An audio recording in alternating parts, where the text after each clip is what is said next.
Welcome to Licensed Psychologist Now What? A podcast about the journey psychologists and psychotherapists go through as they reclaim their intuition and unleash their healing gifts while maneuvering, getting licensed, life, and making a living.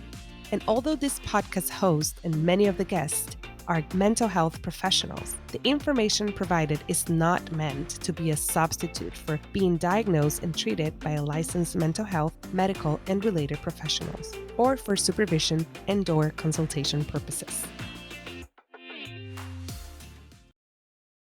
Hello, everyone, and welcome to another episode of Licensed Psychologist Now What? This is your host, Dr. Liliana Garcia, and today I have the honor and privilege of presenting to you all, if you haven't met, the amazing Yuritzy Gomez. She is a marriage and family therapist associate. Very soon, because of the Board of Behavioral Sciences of California, are taking forever.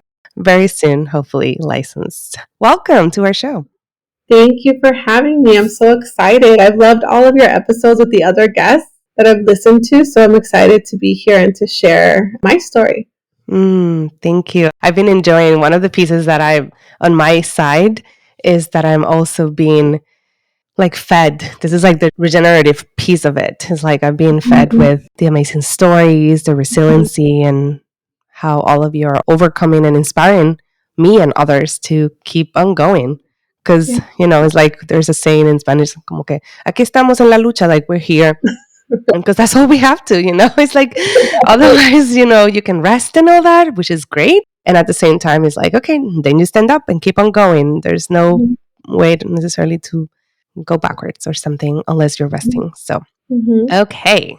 So, you want me to call you Judy or Yuritzy? Yeah, Judy. I know. Yeah. Okay, cool. So, Judy, can you tell us a little bit about you, your services, and what do you love the most about it? Sure. So I am based out of California and I do trauma-focused therapy. So I use modalities such as EMDR, which stands for eye movement desensitizing and reprocessing, brain spotting, and other somatic tools in order to help women and femmes of color primarily process past traumas, stressors, in order to live their most authentic life and a life that is clear and confident. I also do retreats and I'm going into one-on-one coaching, so offering my services outside of California to help women and femmes of color overcome self-doubt.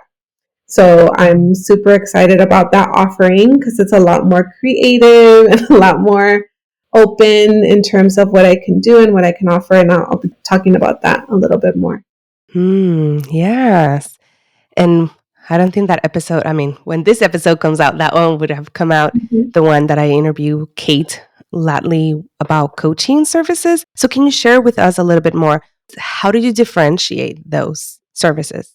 Yes. So I've been trying to figure that out for myself, get a lot more clear as I'm offering them and as I'm just dabbling into the space. Obviously with the retreat, it's easy because it's a one-time thing and they can do follow-up sessions, but it's very specific to like the content that was presented at the retreat. So we're not necessarily going super in-depth into your past history, your family dynamics, all of that. We are focused on a goal that you want to achieve like right now in the present or the future. And therapy is more focused on really analyzing the past, analyzing the family dynamics, like I mentioned, relationship, traumas. And I don't shy away from the traumas in coaching because I think they're there. A lot of the times I've noticed, even in my own, I'm part of a coaching program as well, that there's blocks that, whether it's mental blocks or emotional blocks that you feel when you're wanting to do something in your business or wanting to do something in life, and you don't understand where it's coming from. And a lot of the times it has to do with trauma. It has to do with something that's deeper. And so luckily, I just got trained recently in brain spotting, which I can use outside and is used in the coaching setting for people, throughout the country and the world. And so I'm really excited about bringing that in to help people overcome self-doubt in the coaching space. So that's going to be the goal in terms of coaching, like overcoming self-doubt, creating more confidence, resiliency within the person. And I'm focusing on primarily like women and femmes of color. And so I have very specific kind of mindset or tools to use with them in that space. In therapy, it's much more open ended. Like you go kind of where the client goes, you have a whole set of skills and like training in terms of different areas of a client's life. So it's not necessarily, there is treatment goals, and usually it's helping to reduce symptoms. It's helping to reduce pain and suffering for the most part. And coaching, that can happen too, but it's much more focused on something that you want to achieve, something you want to gain in your life. So that's how I would differentiate. Mm-hmm. Thank you. Yeah. And how do you get into the like becoming passionate to work and help those that are struggling with self doubts? Can you share a little bit more? Yeah, so I think we all struggle with self doubt. Right. When I was trying to identify what type of work I wanted to offer outside of therapy, I was trying to figure out like what is something that could really benefit people or something that I keep hearing that is an issue that they're struggling with. And self-doubt was like the common thing over and over and over and over again. And so I decided, okay, I'm going to focus on that. I'm going to focus on really understanding self-doubt. And I'm coming at it from, yes, a psychological standpoint, but also from a systemic, societal, intergenerational kind of standpoint as well. Because it's not just that you have this negative thought and you're trying to overcome it and not doubting yourself. There's so many layers to that self-doubt. And it's not, and most of the time it has nothing to do with you. And so how can you get the support that's needed in your community with your coach, therapist, or other healer that's supporting you within yourself? Because a lot of the times self-doubt is desired by society, by certain people, especially for women, women of color, or any other marginalized person. Self-doubt is what keeps us in line for a lot of people and keeps just the systems going. And we don't want to stand up. We don't want to advocate. We don't want to stir the bowl or want to be different. And we doubt ourselves internally. So that's kind of keeping us in these spaces instead of branching out and creating new things and liberating ourselves and our communities in creative ways. Yeah, I see that like a box, Yeah. but also that study about the cats Mm-hmm. that were like in this box, and every time they approached the exit, they would get electrocuted or something. Mm-hmm. Please don't quote me. Anyone studying right now their psychology degree? I studied it so long ago. But anyhow, what I wanted to share, it was like then they opened the gate and the cats wouldn't leave. Mm-hmm. And it's, how the gates are somewhat open-ish Yes. because of societal stuff, but we're still holding back Right. because of all the fear. So, Mm-hmm. yeah, so important, which is something that I see the most as well, even with the therapists that I coach or with my clients Mm-hmm. that they're trying. It's like they have all these gifts and they hold back because what if, what if, what Yep. if? What if nobody sees Yep. me? What if my information is not good enough? Mm-hmm. Oh, I haven't read or researched about it. I'm not an expert Mm-hmm. in that area. Mm-hmm. There's so many things because being in school, Yeah. you had to like show like five or like a bibliography or references and where's the evidence-based piece of that. So there was so much criticism as well Mm-hmm. that besides of whatever we went through, Mm-hmm. school makes it even harder. Yes, it Yeah. conditions us the same, especially for me as a first generation immigrant here in this country. I am gonna get A's. I want to get A's. I want to be the best student I can be because that means for me personally, it was opportunity. I'm gonna have more opportunities to be able to this specific kind of example is ascend economically because right now my family is working class and there's limits the type of opportunities or type of lifestyle that we can live or resources just in general that we have. And then the other piece of it was validation. So much validation when you're following the rules, when you are regurgitating information of what, mainly white men have developed. Yes. You are like, wow, she is so smart. Wow, like she is so articulate. When it's not even your thoughts in a lot of these scenarios. Yeah. And so for me, it Yes. was very important, or like in this space now, it's a lot of no. Like there is a lot of great like information that's been passed on and evidence-based whatever, but that doesn't have to be the end all be all. That doesn't have to make me feel any less or any more valuable in my field, me as a person, and me in supporting my clients. Mm.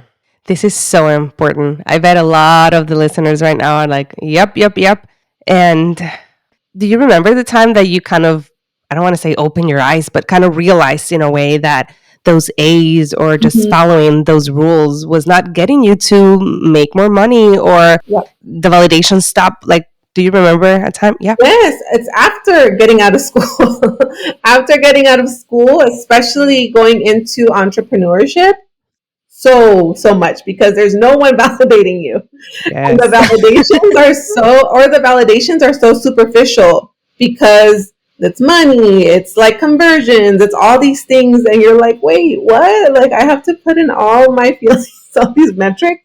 Yeah, I'll get into that. Yeah. So when I went into grad school, I really wanted to help people. I wanted to come into this profession to help people. And I felt like I had a calling. I was not in the psychology field at all. My career changed a lot. So I wanted to be a financial advisor. Then I wanted to be a lawyer. Then I went into public policy, community organizing. And then I decided to go into psychology or like doing therapy. Because when I was working with the community, I saw like I loved talking to people and I loved hearing their stories, and I was able to hold space for them as they were talking about really, really hard things. And I saw the need because I was working and organizing for more funding and resources for schools, and the parents were like they really wanted mental health services for their kids. And so I joined a school-based program so that way I could be a therapist in schools at first. But then as I got into the program, as I did my internships, as I was like out in the field, it was just like another system. And then I had to do like all these things. I had to do all of these reports. I had to do these notes a specific way. And because I've been conditioned, I'm really good at following the rules. I'm great. You just tell me the rules and I will follow it to a T, and I will be like an all-star in that job. And a lot of people, and then whatever job I was in, they would praise me and say, wow, you're really great at this. But the thing is that I would do that at the expense of my mental health, of my physical health, of my relationships, because I wanted to be that all-star. And I wanted to get that validation. And so, yeah, there came a point last year, I think maybe late 2019, no, 2020, late 2020, my therapist, because I wanted to go into a private practice, but I was still working in a community mental health clinic, and I was doing both, and I was really overwhelmed, but I wanted to do well in both. And my therapist told me, like, you can just let one go. I was like, oh, no, I can't let it go. What do you mean? Putting myself first and my needs first? Right. Yes. What? And and I had to sit with that, and I had to really sit with that discomfort for weeks before I put in my resignation. And I stopped doing community mental health because that wasn't as fulfilling for me anymore. And I felt so much guilt because I'd been working with the community for so long in different capacities. But I remember my current supervisor right now, Adriana, the founder of Latinx Therapy, she was saying, but you're going to be able to do that and maybe even more for the community when you are prioritizing yourself, when you have the energy, when you have the creativity to be able to do that on your own terms. Not being kind of the slave to the system, to look a certain way or to get this validation. And so then that's when I also realized that the self-doubt a lot of the times is a defense mechanism. It's a defense mechanism because we don't want to feel the things that the self-doubt, like if it happens, we are not equipped, either because it's triggering, because it reminds us of a trauma, or we are not just emotionally equipped to handle the pain that can happen when that self-doubt actually becomes true sometimes. Mm. So it's a defense. Yeah. Oh my God, your story. There's like so many ways I could go with it, but in terms of like all this information, it's so Yeah. juicy in the terms of like very relatable. Like I was here like, amen, kind of like church, because yeah, it's that aspect of being the best student. Like I remember when I was in Yeah. internship, then they told me like I was one of like the best intern. Of course, because I was so afraid that I was less, that I was overperforming all the time. It didn't Yeah. come out of authenticity necessarily. I mean, I have these gifts and all that, but I was overworking myself because I was so afraid they were going to kick me out or they were going to find out that I was not good enough or something, which is, that self doubt, that fear that I had internally. And then you work in agencies, and I was like, productivity, I was on top of it until I became a mom. And then it was like, I cannot keep on top of it.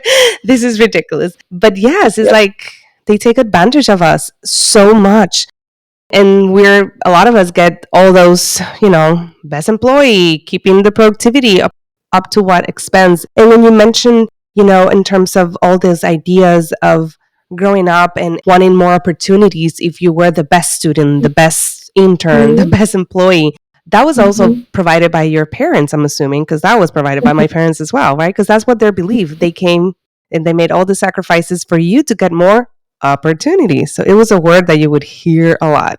So you want to take advantage of it. And my mom was huge about being respectful, of Mhm. following the rules, of not rocking the boat, of doing the minimal tension or critique, or if something was going wrong, like you gotta handle it yourself, you gotta swallow it, you gotta just pray about it or whatever. But you bringing it up, that's kind of last resort Yeah. because this is an opportunity, right? This is like you have to take advantage of it. Or it's a lot of, oh my gosh, this is something that just me and my therapist reviewed last week that I realized is this kind of ingrained thought that we have to suffer to Mhm. gain pleasure and reward. Mm. That's been so ingrained in me. Like Yes. even like I was talking to, or saying the story around like, and I'm sure a lot of Latina moms and maybe other moms of color in general, they're like, oh, ya saliste, ya no vas a salir el otro día. Like you already went out on Friday, so you're not gonna Mhm. go out on Mhm. Saturday. Yes. Like you had to kind of restrain Yes. your pleasure, restrain your happiness because you've already done that Right. a little bit. So now you Yeah, have te lo to tienes like que ganar again. yeah, you have to, You yes, have you to have to earn work it. for Yeah. it. You have to earn it. And so now that's my go-to. Like I have to earn Mm. the ability to rest. I have to earn, and it was for my birthday because a couple weeks ago was my birthday. Happy belated birthday. Thank you, Welcome. thank you. I had a really great weekend, and then all this anxiety came on Monday, and feeling like, okay, now we got to go back to the drawing. And I was exhausted because we had a very Mhm. long and eventful weekend. So I was really tired. But my brain was like, nope, you got to start working again. You enjoyed yourself, so now you got to work. Mm. Instead of just allowing myself to rest an extra day. And that's what happens when we kind of we give so much of ourselves to these different systems and to these different organizations that we're scared of taking PTO, right? I probably Mhm. wouldn't have taken a day off that Monday to recuperate. I would have been Mhm. like, nope, I'm going to just maybe see a couple clients or whatever. But because I'm more flexible now, because I work, in private practice in my own thing, like I was able to be like, nope, I'm not seeing anything. I'm not seeing anyone. I'm just going to, make up Mhm. for it later. I'm Yeah. not feeling as guilty. But it was so intense how that flip came super quickly. Mhm. And so a lot of us are operating in this way that we can't even enjoy ourselves. And so that's also where the self doubt comes in. The self doubt comes in because, like, oh, you already enjoy yourself, so now you have to have doubts. Oh, Right. you're not really happy of yourself, now you're going to have doubts. Yeah. And it's Mm. so, and it's just this, and I think this goes back Mhm. way back to like colonialism and all these like supremacy cultures around like you as a woman, as a person of color, low income, whatever. Nope, you can't enjoy the pleasures of life. You Yeah. have to work for them. Yeah. Which today, as we're recording, I know your listeners are listening to this on a different day, but we're recording on October 12th, which is actually El Día de Cristobal Colon in Puerto Rico, but it's like so messed up of a holiday. Yeah. But, it goes really, really back. And our parents Mm-hmm. and caregivers, and they did that because Mm-hmm. that's the way they survive. And that's what helped them Right. to survive. But we're in a different, Right. and the same with our children, with our daughters, they're in a Mm-hmm. different generation. So probably the things that are helping us now probably won't help them. Right. You mentioned something about how becoming an entrepreneur was the piece that kind of got it, because for an employee you were able to figure out, there were rules. There were Yes. rules, and if you follow them, but as an entrepreneur, so if you can speak a little bit more about that aspect Mm-hmm. that started bringing up all those self-doubts and, oh wait. Yeah. Yeah. Yeah, because there's a checklist. There's a checklist, and if you do this, this, and this, then you are a good employee. So you know what to do. But as an entrepreneur, there is a checklist in that you should have clients. Right? Right. You should have clients. You probably should be getting paid a certain amount. Okay, whatever. But everything else, it's literally up to the person to decide. You can do it whatever way you can. Some people like to work a lot and like have certain ways to get clients. Some people are a lot more flexible in terms of the income, in terms of your expenses. Everything is basically up to you. Yes. So now you gotta think like, well, what's the right thing? And it's like, there's no right thing. You have to decide what's right for you. And then you're like, oh crap, I don't know what's right for me, because I've always had to uphold the standards of somebody else's, what they thought was right for me since childhood. Mm-hmm. So it's this whole reframing of like actually working towards and doing things that you actually want to do and actually align with you versus following somebody else's path or somebody else's outlined processes. And that's hard. If you're not used to it, that's hard. If like you're new to it, because you're literally reframing your brain. Thanks for sharing. I've been having, and I've shared, I think, in the podcast or in a reel or so, somewhere I feel like I shared this in terms of like, I think it was with my previous mentees. Mm-hmm. Yeah, with them probably. That I feel like being an entrepreneur, it's been a tool for healing, because you're uncovering a lot of things that were like, whoa. Mm-hmm. And there's so much unbecoming. That the journey of unbecoming yourself and the way you think, the way you generate money and all that. And you have, like, my parents were both employees. I know a lot of like Latinx parents, especially in immigrants, might have their own tienditas and stuff. My parents, because I was born and raised in Puerto Rico, so very different circumstances. They were both employees until they retired, or they actually got, injured and got a pension that way. But they work all their times as an employee. Mm-hmm. So me being, and I don't have any family members as an entrepreneur. They were all basically employees. It's like now some of my cousins at my level, but we're all trying to figure this out. And then you have like the messages like, just find a job. I remember when my sister tried she was like trying to get into the entertainment business over here. My parents would send her like job posting for the IRS and stuff that she was like not interested. But it was like, just find a job and stay steady and get money, because that was going to make you happy. You get a house, you get a family, and then you retire. Yep. That's it. Right? Mm-hmm. So, yeah. I was going to say, how have you overcome? But I'm going to shift that question into what has been helpful for you to overcome some of the self-doubts that you've encountered?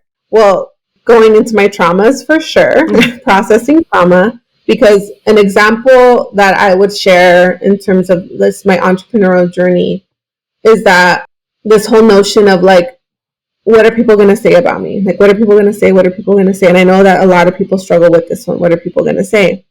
And the root of that is that I have had people, whether it was my parents or like family members, critiquing others around me, and how like I didn't want to be the one being made fun of, or even I go back to the whole feelings thing. Like, I was bullied as a kid, and so just thinking about like feeling those sensations again, or like being the object of ridicule or being criticized, all of that felt so overwhelming to me. It felt like if that happens, I don't know what's going to like, what's going to happen to me. Like, I'm not going to be able to function. I'm not Like there was this huge fear. And it wasn't until I was able to kind of tap into where it's coming from, process that using like somatic type of processing, EMDR specifically, and also continue to befriend some of these emotions and know like these emotions are temporary, that I was able to kind of jump through it. And of course, you still get it, but it's manageable now, because I know that the benefit outweighs way more than what the possibility of a painful experience can be. But that takes lots of courage. Yes, it does, and it takes practice Right. too. We are not conditioned, at least me, I was Yeah. not conditioned to show anger, sadness, to allow those emotions to come out. My mom didn't know how to deal with that. Even to this day, like I was broken down postpartum crying, and she's like, "You have to stop crying because of the baby." And I'm like, "I literally can't stop crying." Oh my, yeah. And then, because she didn't know how to deal with that. And those emotions are so scary. And so when we remove that fear from those emotions and we're like, I know how to handle these emotions, or I know that I have a support system that's going to help me handle when things like can hit the fan. And usually they don't hit the fan. And sometimes they do, but usually they don't. But if they did, if worst case scenario were to happen, I'm in a place now that I can say, if worst case scenario were to happen, I can handle it. I either have the emotional capacity or I have the support system, and I know what I can do to handle this, because I've been through a lot. We've all been through a Yeah. lot. Yeah. But if we don't examine those and we don't process, we don't heal, and we don't start expanding our capacity to hold all these difficult emotions, then we're just going to stay stuck in that fear. Yeah. Thank you for bringing also the aspect of practice, because I Mm-hmm. think my persona is more like the heart, I'll jump. Courage for me was like Mm-hmm. ingrained from my ancestors. Mm-hmm. But the practice part, I think it's so important, because many of the people that hold back because of their sell down and the fears that I've worked with, they have this and I call it fantasy, and I hate using that term, but in a way, it's like this fantasy of, I have to do this until I feel prepared. And it's like, I don't think I've ever felt 100% at any of what I've done. Yeah, right. And it takes those little steps and those, you practice and then you retrieve, and you practice and then you retrieve. But if you don't practice, you won't be able to learn it. Exactly. Exactly. Yeah. What are the things that have helped you the most to practice, to go, not to go against, but like to overcome self doubt? I think, let's see. So sitting with, and this is very individual, Mm-hmm. because we know as trauma therapists, we know that sometimes sitting with emotions can be very triggering for people. Yes. And so if you're someone that, if you like have a hard time meditating, if you have a hard time like just sitting with emotions, maybe this wouldn't be the best thing to do by yourself. So you need to get support around this. But for me, it's important to sit with my emotions. So if I'm like, okay, I'm being triggered, okay, I'm being, something's coming up for me, like this really intense thing or this block, like I don't want to do it, even though when I'm grounded and I'm regulated, so calm, I'm like, I want to do that. But then when it actually, like, I have to do it, or when an opportunity comes and you're like, no, and you want to hold back and the self doubt comes, just sitting with that self doubt and being super compassionate. Self compassion is like the groundwork of all of my work with my clients, because there's a saying that goes, what you resist persists. So Right. the more you're resisting this self doubt and the more that you're trying to like fight it, the more that it shows up, because you're engaging with it. That's how our brain works. Mm-hmm. And so the more that you can observe it and see like there's a reason, and that's where like a therapist or coach can come in and help you understand the reasoning why maybe the self-doubt, where the root is coming from, and then offering compassion to that inner child, to the ancestors that passed this down, to whatever, and just letting it go. And that takes practice, right? Like that takes practice to be able to get there, and that, so that you can feel the emotion, allow it to rise, and then emotions don't last forever, so then allowing it to dissipate and then going to go do the thing. I love it. I love it. And as you're, That's how it felt for yeah, me. no, and as you're sharing that, I will say, besides the individual part, within a Mm-hmm. group, it can also be helpful. And that's why those group coaching Yes. experiences can be helpful, because if Yep. you're sharing and you're Mm-hmm. bringing something difficult and the facilitator in the group is like holding you to like just hold you, not without any intention of changing. That is a new experience of having someone to hold you, because our families, that's why group therapy also, it's so helpful, or like groups that are contained that way, because our family members, our caregivers, or friends and lovers, they're not necessarily like going to listen and contain it and hold us without the expectation of changing us.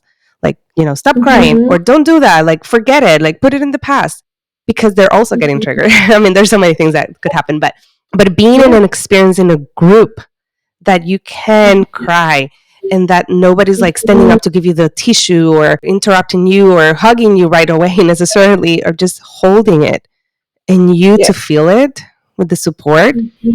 It's another kind of like, I don't want to call it exposure therapy, but kind of like you re-experience it in a different way. So it starts to change the brain. So I would definitely say for any potential therapreneurs, now I'm thinking, as I'm hearing you speak, I'm like putting so many things together. One of the things that has helped me with that has been that being in groups, that I am able to, like I had a meeting this morning, I cried a little bit about something, and they were there holding me. And it was like, oh, I can share in this group.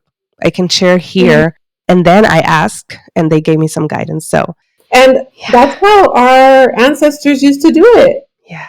It was all groups. It was all relationship based. And if there was a bigger issue, then there were medicine people, right? Or healers that would help you, process whatever was going on. But for the most part, okay, you're having a rough day. Guess what? So-and-so is going to take care of the babies. Don't worry about it. The food's taken care of because they're cooking for the tribe.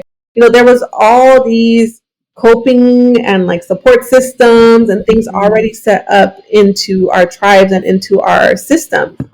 And it's when we became more individualistic, colonization, and like separating us from community, from our families, that we think we need to do everything ourselves. And you don't. You don't have to do everything yourself. We're actually not designed to do everything ourselves. Yes, which is a perfect segue. I think you already did it, but if you want to share a message for those that are in the journey to reclaim, to reclaim back their inner power and let go of the self-doubt, what would be? Yeah, I would say that self-doubt is there for a reason. And a lot of the times it doesn't even have to do with anything regarding your abilities, your mind, the way that you present yourself. And to have the courage and create that safety, whether it's within yourself, group, or with someone else, to begin healing some of those root causes of it, and asking and being part of support systems, so that way you can do the thing that you're being called on this earth to do. Thank you for sharing. I also receive it. So let's go into our fire round questions, which is basically like complete the sentence. The psychologist in me, sorry, no, I'm just kidding. Had to do like a test, no. But like complete the sentence. My unique and special gift is holding sacred space for healing and transformation. I am reclaiming my voice. I no longer subscribe to doing things solely based on societal timelines and standards. Love that one. If my ancestors would speak, they would say, thank you for honoring yourself and us. And my wish for you, meaning the audience, is you feel safe and strong enough to listen and act on creating the life you want for yourself and for your community. Thank you. That is so beautiful. Oh, before we go into sharing your current offerings and where people can find you, I was like here, like, wow, I want to like also share back, because I know we spoke back in fall 2020 when you were still in the community mental health. Yes. And to see your growth now, it's like I'm here like a happy, in a way, teacher and colleague, kind of like such a power, strong woman. And yeah, I get teary-eyed saying that, but I love seeing you step into your power. And I was even here thinking, like, which we'll talk later after the call, but the importance for other colleagues to hear this message of how becoming an entrepreneur can actually help them. I mean, it could be like, well, over here we curse. I have to remember my assistant to put that as an explicit, but it could become a shit, show at times. And a lot of times you're like, I might as well just get back a job. Right? But at the same time, you have this opportunity of being yourself. So like Mhm. how beautiful the opportunity it is there Mhm. to reclaim you and what you want to do Mhm. and all of that. So, so much. Okay. Can you share about your current and upcoming offerings and where can people learn more about you? Yes, so the best way to connect with me right now is on Instagram. My account is MFT Yuti, so MFTYURI. And we'll put it in the show Yes, notes. Yeah. thank So, you. And right now, as of October 12th, that's when we're recording, I'm right. accepting both therapy clients in California and also coaching clients outside of California. So, especially if you're a woman or femme of color that want to overcome self doubt, I am more than happy and excited to work with you. I'm opening 4 slots for the rest of the year. I already have one taken, so I have 3 more left. And it's a 3 month container. You can continue on after the 3 months if you'd like, but it's a 3 month container. And I'll be definitely, when you post this, I'll probably have things on my page and then I'll send it to you so that you can put it on the show notes. Yeah. But yeah, I'm really excited for this work. I also want to kind of echo the same thing that you were sharing with me and your ability to stay authentic to yourself. Like I see it, Mm-hmm. that you are listening to your Mm-hmm. calling, that you are not going with the crowd. You're really taking that time to understand and to heal and dive into what's really yours. I see that. And so I'm really proud of you too as a colleague in your growth. And I'm really happy to have met you. Mm. Thank you so much. I receive that. I'm emotional today. Well, I had I'm